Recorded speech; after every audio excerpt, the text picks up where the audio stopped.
to my channel. Today's video is going to be a June wrap up and my July hopeful TBR.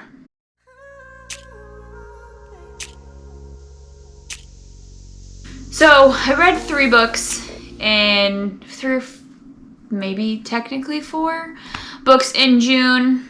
Well, not even, technically 3, I think. And my goal is always 2 or 3. So, I mean, I hit it. Obviously, I would like to read more, but it's just been busy. So, no worries about that. And I also just haven't really felt like reading. I get kind of tired when I start reading. So, that's all right. So, the first book that I technically read in June, I basically finished it June 1st, was the Dumbledore book. And this is Dumbledore, The Life and Lies of Hogwarts Renowned Headmaster by Irvin Capeman. And I've talked about this quite a bit on my channel recently, so I won't really go into it. It's just a kind of background on Dumbledore throughout the Harry Potter series. And it's really, really good if you enjoy that kind of thing. The next book I read was The Nightingale by Kristen Hanna, and this was so good. The Nightingale is a historical fiction book set in World War II in Paris, and it follows these 2 sisters, and it kind of just follows the woman's story and what they were doing during World War II and how they were helping kind of underground, not really underground, but just like how they were helping like behind the scenes and like not with the Nazis. So it was really, really good. I've been really, really into like World War II historical fiction this year so far. I think that's the 3rd or possibly 4th book I've read this year. They're just so good. I can't help but like not read them. And then I read Master and Apprentice by Claudia Gray, which is a Star Wars book, and it follows Obi-Wan Kenobi and Qui-Gon Jinn as they are kind of working together, and it kind of shows their relationship as Master and Padawan and kind of how there's like a little bit of discord between them. It was really, really good. It just follows them as they go on a mission, and I really enjoyed it and how it kind of strengthened their relationship. And you get a lot more background information on Qui-Gon, which I loved, because you don't get a whole lot of that in The Phantom Menace. So this was really good. I haven't been telling you the ratings or anything. I think I gave this one 4 stars. I think I gave The Nightingale 4, possibly 5.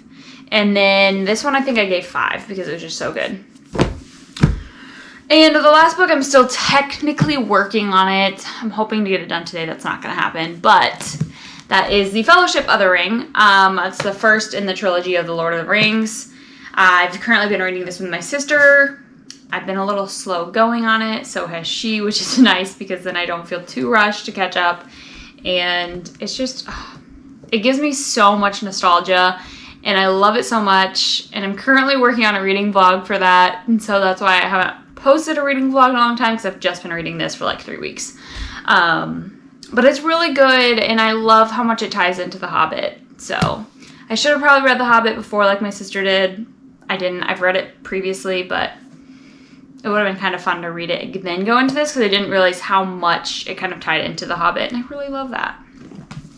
Okay, so that's like my June wrap up. That's what I read in June. And for July, I am kind of going to do just like a book of the month read, because I've been getting book of the month books and I just haven't had the time to read them. And so the first book that I'm going to read is The Maidens by Alex Michaelides. Michael? Y'all. Anyway, he's the author of The Silent Patient. This is a thriller. I believe you would consider it a thriller. Kind of like a murder mystery. There's something going on campus, and this lady thinks that one of the professors is the murderer, and so there is like an occurrence of, or multiple occurrences of this, I don't remember if it's the sororities or it's just these people called the Maidens, but bodies keep being discovered, and so it's kind of like a little murder mystery thriller, and I'm really, really, really excited to read this, especially because The Silent Patient was one of my favorite books, and it was just so, so good, and so I'm really excited. This is his 2nd book ever written, so I'm really pumped for it. The next book I want to read is Ariadne by Jennifer Saint, and this was my May book of the month, which I didn't get time or get like around to reading it, but I really want to. It's a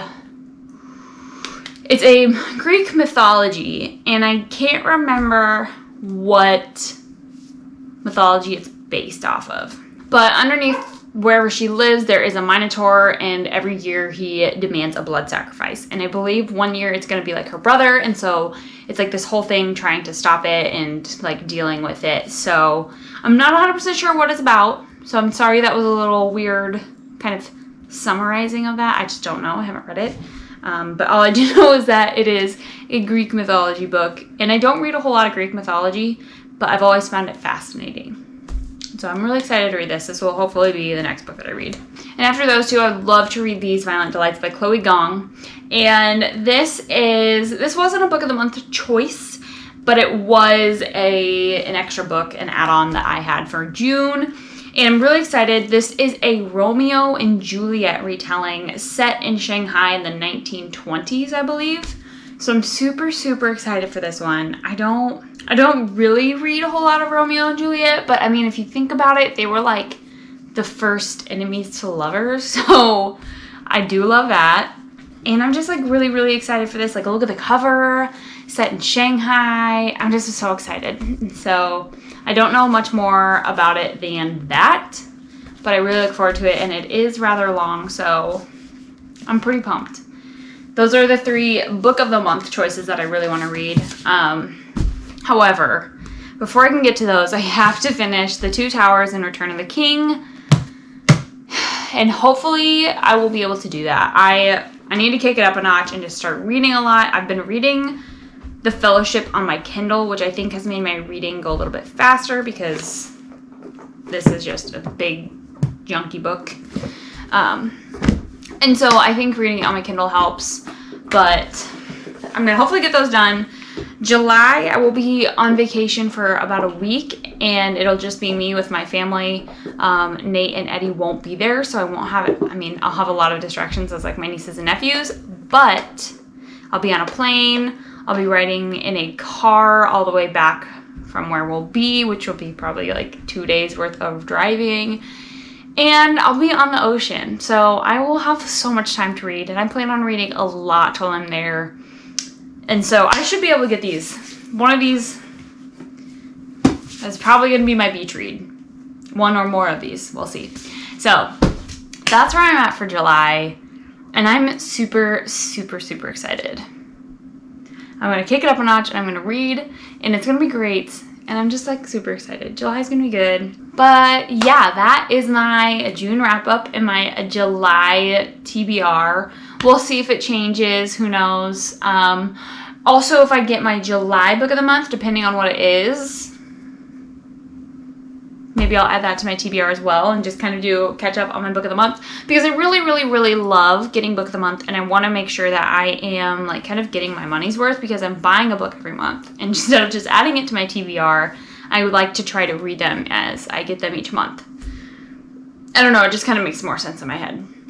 Let me know what your favorite book in June was, but also what like the book you're looking the most forward to reading in July. I would love to know. Let me know down below in the comments. If you liked this video, don't forget to subscribe and support my channel.